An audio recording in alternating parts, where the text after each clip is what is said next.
अभी तक आए हुए की बजाय अगर मैं आपको एक दलाई लामा का एक कोट दूं, खुशी कोई ऐसी चीज नहीं है, खुशी कोई ऐसी चीज नहीं है। अब मैं उदाहरण ले रहा हूं, happiness is not something readymade. कोई ऐसी चीज नहीं है जो पहले से तैयार है, जो पहले से तैयार हो, बल्कि वह आपके कार्यों से प्राप्त होती है, बल्कि यह आपके कार्यों से प्राप्त होती है। दलाई लामा साहब का कोट है, खुशी कोई ऐसी चीज नहीं है जो पहले से तैयार हो, बल्कि वह आपके कार्यों से प्राप्त होती है, या बल्कि आपके कार्यों से प्राप्त होती है। सबसे पहले इस बात को, जितने लोग देख रहे हैं, पहले इस विषय को समझो, और विषय को मतलब यह निबंध कहना क्या चाहता है। जैसा मैंने कहा, तो विषय की समझ पहले देखिए। खुशी कोई ऐसी चीज नहीं है जो पहले से तैयार हो। Happiness is not something readymade, it comes from on work. इसका मतलब ये कोई ऐसी पड़ी हुई चीज नहीं, तैयार चीज नहीं कि आप गए पैसे से खरीद ली, या कोई पहले से ऐसी तैयार चीज है जो आप किसी माध्यम से प्राप्त कर सकते हैं। ये आपके कर्मों से प्राप्त होती है। बेहतरीन कोट है बेटा। अब ऐसे में जैसा मैंने कहा, सबसे पहले आपको प्रस्तावना सोचनी है, फिर पहले ही सोच लीजिए इसका माइंड, इसके क्या क्या बात होगी। जब हम सिनॉप्सिस बनाएं तो सबसे पहले प्रस्तावना के लिए भी मैं रखा हूं, पहले बताइए खुशी का मतलब क्या है, फिर देखिए कि खुशी का प्रकार क्या होता है, फिर देखिए कि खुशी कैसे प्राप्त की जा सकती है, फिर जब खुशी होगी तो समाज पर, व्यक्ति पर, राष्ट्र पर उसका क्या प्रभाव पड़ेगा, और फिर बहुत सारे वही डायमेंशंस आप ले लीजिए कि किन किन क्षेत्रों में हम इसे बेहतर, अगर अपने कार्यों से क्या क्या हमने किया किन किन क्षेत्रों में, जिसे खुशी प्राप्त हो सकती है आज के परिवेश में, और तब जाकर लास्टली उपसंहार की ओर बढ़िए। इसी बहाने में प्रस्तावना, अब जैसा मैंने कहा, खुशी कोई ऐसी चीज नहीं जो पहले से तैयार हो, यह हैप्पीनेस की बात कर रहा है। अंग्रेजी में इसे हैप्पीनेस, चूंकि प्लेजर भी एक चीज होती है, अभी इसको देखेंगे, हैप्पीनेस की बात कर रहा है, और कहता है चीज नहीं है प्राप्त पहले से, बल्कि कार्यों से प्राप्त होती। अब इससे रिलेटेड कोई प्रस्तावना देखिए।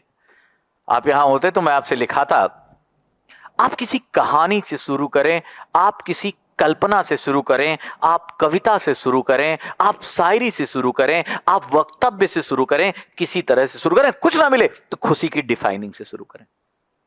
कल्पनाओं से कोई बात ऐसी शुरू कर दें कि एक बार स्वर्ग में जिन्हीं दो फिलोसोफर को ले आइए, कोई भी नाम ले आइए, एक विद्वान ले लीजिए इंडियन और एक ले लीजिए वेस्टर्न, कि दोनों के बीच स्वर्ग में विचरण करते हुए एक प्रसंग उठा कि आखिर ये खुशी होती क्या है। ऐसे आप शुरू कर दीजिए, अपने बीच से शुरू कर दीजिए, या फिर एक ऐसी चीज भी आ सकती है, अगर उदाहरण पर लेके देखना है तो आप ऐसे शुरू कर सकते हैं। आप देखिए, सब लोग और कुछ जानते ना हो, लेकिन इतिहास में महान अशोक की बात जानते हैं। आप शुरू कर सकते हैं कि भारतीय इतिहास, या जब भी भारतीय साम्राज्य, भारत की परंपरा की बात होगी तो एक नाम जरूर याद किया जाएगा, वो है सम्राट अशोक। अशोक प्रारंभ में अपने राजकीय इच्छाओं, अपनी महत्वाकांक्षा को पूरा करने को ही खुशी समझता था, और उसने बड़े व्यवहारिक नियंत्रण से इसकी शुरुआत करनी शुरू की। और जब आर्थिक, सामाजिक और राजनीतिक कारकों से उसने कलिंग जैसे भू राजनीतिक महत्व वाले क्षेत्र पर कब्जा करना चाहा और उसके लिए बड़ा युद्ध किया, बहुत सारी हिंसा की, असंख्य लोग मारे गए और कलिंग को साम्राज्य में मिला लिया, लेकिन उसे एहसास हुआ कि संभवतः यह जीवन ही नहीं है, और तब उसके अंदर एक भावना पैदा हुई कि क्या यही खुशी है। और तब उसने मेरी विजय की जगह धम्म विजय की बात करनी शुरू की। और जब सबके साथ करुणा, त्याग, दया और एक तरह से कहें समान व्यवहार की बात करना शुरू किया, और तब अशोक, तब तक राजा अशोक था, अब वो महान अशोक बनने लगा। और ये समझ में आ गया कि खुशी का असली अर्थ केवल साम्राज्य या भौतिक लाभ की प्राप्ति में नहीं है। यहां से आप शुरू कर सकते हैं कि एक ऐसे ही परिवेश का निर्माण कर दीजिए कि दो महान विद्वान विचरण करते हुए जिंदगी और पृथ्वी लोक पर कैसे बेहतर जीवन शैली बनाई जा सकती है, इस पर चर्चा कर रहे थे, जिसमें बहुत सारे तत्व आए। और उसी में एक शब्द आता है कि खुशी सबसे महत्वपूर्ण है। और यहां से शुरू कर दो। मैंने कहा अगर आपके पास डायलॉग है, फिल्म का कोटेशन है, उन सबसे आप शुरू कर सकते हैं। और जैसा मैंने कहा इतिहास की एक अवधारणा यहां से शुरू कर सकते हैं, और ये सबको पता है। और जब ऐसी बात आ गई उसके बाद तुरंत देखो कोहेशन, जैसे ही आपने इससे बात शुरू की और ये बात हो गई प्रस्तावना से कि निबंध से जुड़ा वो लड़का समझ गया, अब आप समझाइए खुशी का अर्थ क्या है। और याद रखिए जब हम खुशी की बात कर रहे हैं तो हम अंग्रेजी में हैप्पीनेस की बात कर रहे हैं। और याद रखिए खुशी वास्तव में एक जटिल, कॉम्प्लिकेटेड और एक बहुआयामी एक तरह से भावना है। हमें खुशी को एक ऐसी बहुआयामी अवधारणा है जो हमें भावनात्मक के साथ साथ मानसिक, शारीरिक, आध्यात्मिक, आप जितने आयाम लीजिए, इन सभी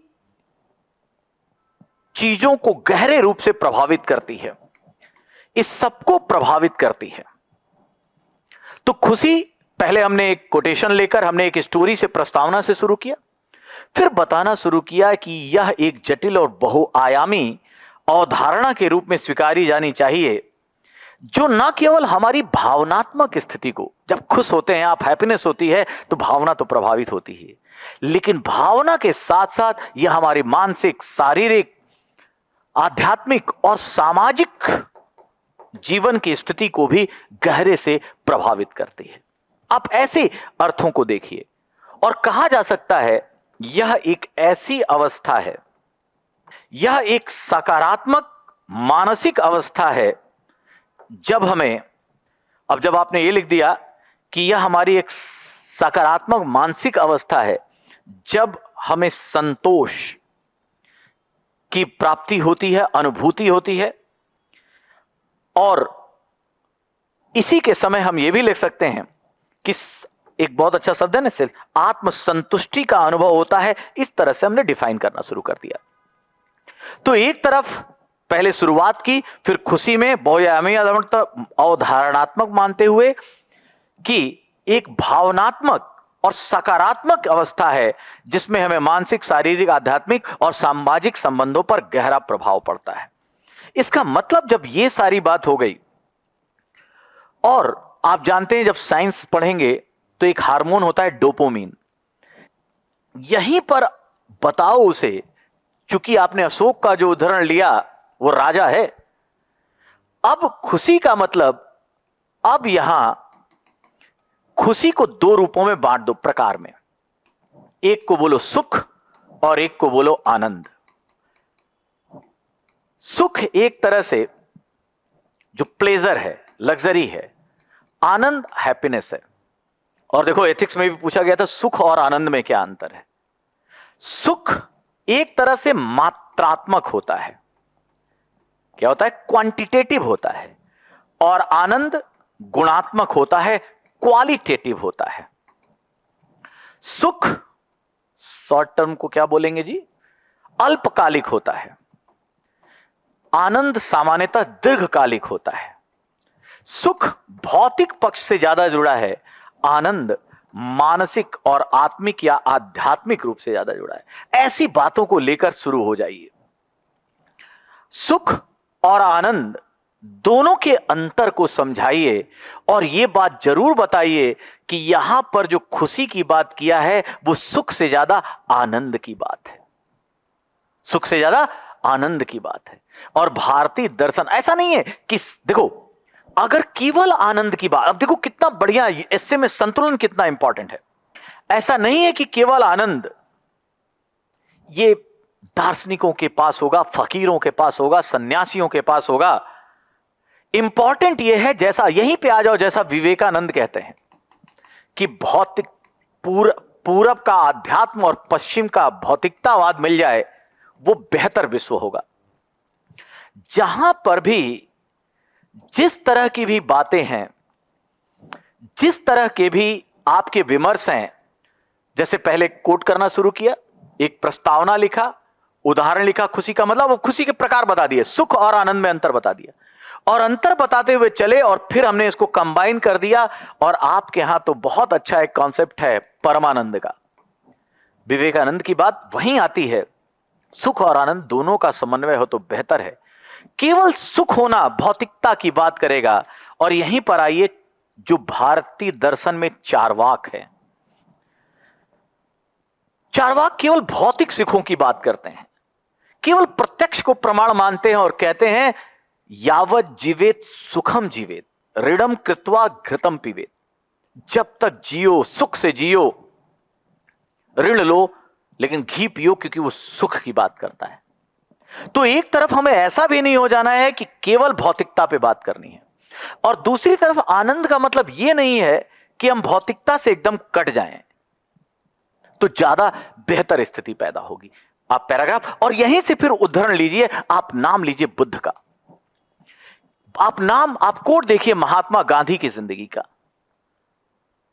हमारे पास इतने विमर्श हैं, आप सोचो इसकी शुरुआत अशोक की जगह बुद्ध से भी कर सकते थे, आप पीछे लाइए कपिलवस्तु का युवराज था गौतम। आप खुद बताइए, अगर सिद्धार्थ अगर इस तरह से हम आगे बढ़ें, उसके पास क्या नहीं था, लेकिन जो सारी भौतिक सुविधाएं उपस्थित थीं, उसके बाद भी लगा कि कुछ ऐसी चीजें, एक व्यक्ति बड़ा बेचैन हो जाता है जब देखता है कोई रोगी है, कोई वृद्ध है, कोई मृत है, सोचता है इससे बाहर कैसे जाया जाए।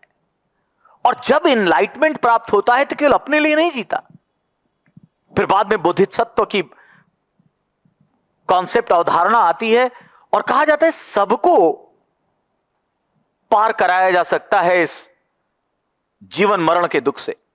तो कहने का मतलब यह है, तब जो आनंद है उसने खुशी के रूप में सुख को नहीं चुना, उन्होंने आनंद को चुना, समाज के लिए कुछ करने की बात की।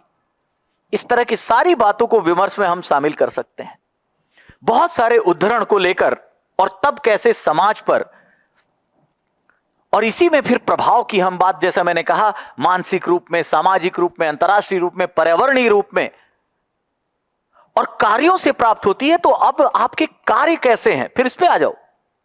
अब यह देखना है, जो पहले ही बच्चों ने लिखना शुरू कर दिया, हम कई बार कुछ ऐसे काम करते हैं जो करने के बाद हमें रियल हैप्पीनेस, इनर हैप्पीनेस, वही डोपामिन जो है उत्सर्जित होने लगता है।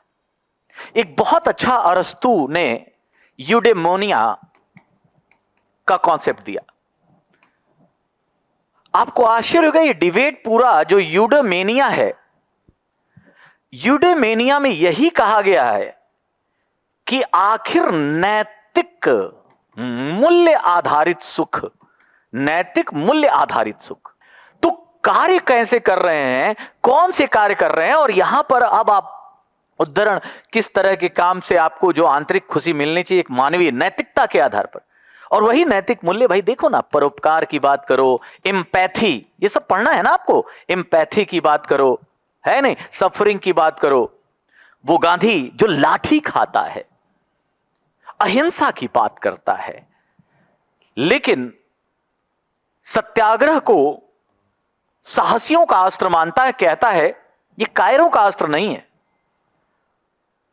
और ऐसे में जो 19वीं सदी में उतना 20वीं सदी में इंपॉर्टेंट नहीं था, वो 21वीं सदी में उससे ज्यादा प्रासंगिक होता जा रहा है। ये सारी बातें आप लेकर आनंद से जोड़ते चले जाइए केस स्टडी से। और साथ ही साथ हम ये भी देखें, अगर इसके बाद मैं बस डिकोड करना सिखा रहा हूं कि आखिर इस खुशी को और कैसे, किन कार्यों से, क्या प्रयोग से हम इसे मैनेज कर सकते हैं, हम इसे कैसे प्राप्त कर सकते हैं। तो ऑब्वियसली इसके लिए हमेशा जरूरी है आप अपना आत्मनिरीक्षण, आत्म परीक्षण करते रहें। यह बहुत बड़ा गुण है। सेल्फ ऑब्जर्वेशन, सेल्फ इंस्पेक्शन, यह बड़ा जरूरी होता है। दूसरा, यह प्राप्त हो सकता है ध्यान से, योग से, बड़ा जरूरी है। साथ ही साथ एक और बात है कि हमें अपने स्वास्थ्य को भी बेहतर रखना चाहिए। A sound body has a sound mind. और स्वास्थ्य अगर बेहतर है, कहा जाता है ना कि जैसा आहार वैसा व्यवहार, सकारात्मक सोच की। बेटा पॉजिटिव एटीट्यूड रखिए, निगेटिव लोगों से दूर रहिए। हैप्पीनेस का ये पॉजिटिव एटीट्यूड, पॉजिटिविटी बहुत इंपॉर्टेंट होती है। तो स्वस्थ है, सकारात्मक सोच है, ये सारी चीजें आपको। और एक और इंपॉर्टेंट चीज, सामाजिक संबंध, सामाजिक संबंधों के तहत भी अपने आप को खुशी, मैंने बोला ना मनुष्य पशु और देवता के बीच की कड़ी है, और इसी सामाजिक संबंध में दोस्त या मित्र आता है। और इसी तरह से करने के बाद अपने कार्यों को ले आइए, और इसी कार्य में अलग अलग डायमेंशन में, जो मैंने डेफॉक्स की बात कही थी, जब हम डिग्निटी के लिए काम करते हैं, ऑनेस्टी से काम करते हैं, परोपकार का काम करते हैं, एनवायरमेंट के लिए आजकल अगर हम बात करें तो जो हैप्पीनेस मिलती है वो संभवतः कोई मोबाइल खरीद के वो खुशी ना मिल पाए। इस तरह से सारी बातों को आप लेते हुए पूरी तरह से आइए, और तब जाकर उपसंहार में निचोड़ दीजिए कि यस, खुशी कोई घटना, कोई वस्तु नहीं है, रेडीमेड चीज नहीं है। हम सुख और आनंद दोनों की प्राप्ति के प्रयास करें, लेकिन जो प्रयास आनंद से होगा, जो रियल नीड से, जो मूल्यात्मक कार्य हैं, जो सकारात्मक कार्य हैं, वो जो हैप्पीनेस देते हैं, वो इटर्नल होता है, और वो ज्यादा हमें बेहतर मानवीय या बेहतर मनुष्य बनने की ओर प्रेरित करता है।